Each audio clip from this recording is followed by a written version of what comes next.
পৃথিবীর বুকের নিচে এমন এক জায়গা আছে যেখানে সূর্যের আলো পৌঁছায় না, যেখানে চাপ এমন যে একটি সাবমেরিন মুহূর্তেই চূর্ণবিচূর্ণ হয়ে যেতে পারে, যেখানে চীন আজ রোবট পাঠাচ্ছে, স্থায়ী ঘাঁটি বানাচ্ছে, এমনকি খনিজ সংগ্রহ করছে, এমন খনিজ যা ভবিষ্যতের শক্তি নিয়ন্ত্রণ দিতে পারে তাদের হাতে। এই জায়গার নাম মারিয়ানা ট্রেঞ্চ। কিন্তু প্রশ্ন হলো, চীন এখানে কেন এত মরিয়া? তারা কি এমন কিছু পেতে চলেছে যার মাধ্যমে আমেরিকা সহ পশ্চিমা বিশ্বকে প্রযুক্তির দৌড়ে পেছনে ফেলতে চায়? এই বর্ণনায় চলুন জেনে নিই গভীর সমুদ্রে সেই লুকানো সত্য। মারিয়ানা ট্রেঞ্চ ফিলিপাইনের পূর্বে প্রশান্ত মহাসাগরের বুকে একটি অতি গভীর খাত, যা পৃথিবীর সবচেয়ে গভীর স্থান হিসেবে স্বীকৃতি। এর সর্বনিম্ন পয়েন্ট চ্যালেঞ্জার ডিপ প্রায় 10,984 থেকে 11,034 মিটার গভীর। এত গভীরে সূর্যের আলো একটুও পৌঁছায় না এবং চাপ এমন ভয়ঙ্কর যে সমুদ্র পৃষ্ঠের তুলনায় 1000 গুণ বেশি।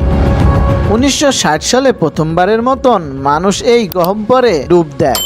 এরপর 2012 সালে পরিচালক জেমস ক্যামেরন একইভাবে ডুব দেন, যা বিজ্ঞান ও মিডিয়া উভয়ের জন্য ছিল ঐতিহাসিক মুহূর্ত।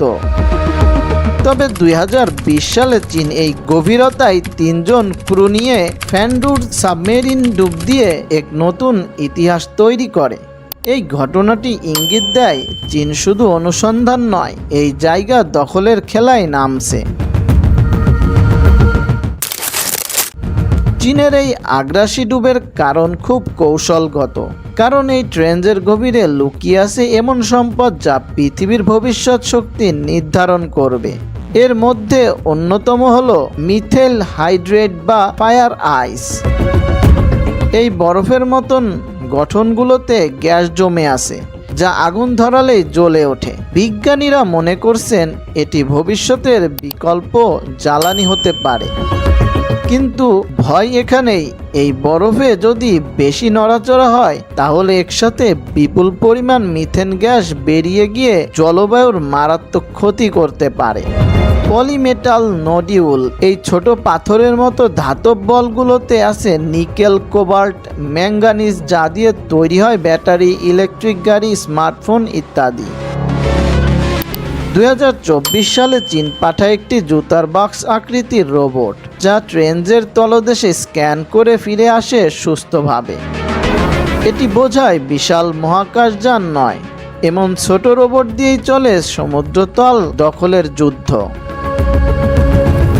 চীন এখন অটোনোমাস আন্ডার ওয়াটার ভেহিকলস তৈরি করেছে, এমন রোবট যারা একা একা সমুদ্রতলে অভিযান চালাতে সক্ষম।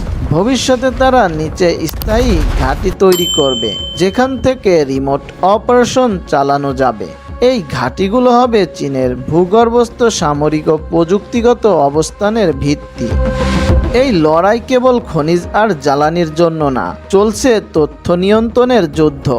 কারণ গভীর সমুদ্র তলদেশে পাতা আছে lakh lakh kilometre submarine cable, যার মাধ্যমে চলে ইন্টারনেট, ব্যাংক লেনদেন, সামরিক তথ্য আদান প্রদান। এই তারগুলো খুব নাজুক। চীনের তৈরি কেবল রোবট 1000 মিটার নিচে গিয়ে সেই তার খুঁজে বের করতে পারে, এমনকি চাইলে কেটে ফেলতেও পারে।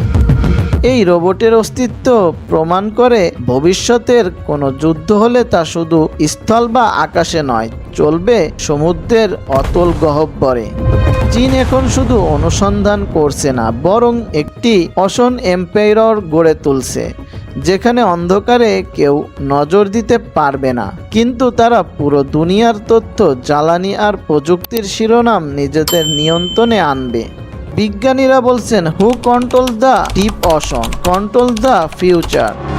এই গভীর সমুদ্র এখন আর নিচ্ছক রহস্য নয়, এটি এক বিশাল ভবিষ্যৎ শক্তির সিংহাসন। যে দেশ এখন প্রযুক্তিতে নেতৃত্ব দিবে, সেই দেশেরই সাগরের নিচে সম্পদ এবং তথ্য ব্যবস্থার মালিক হবে।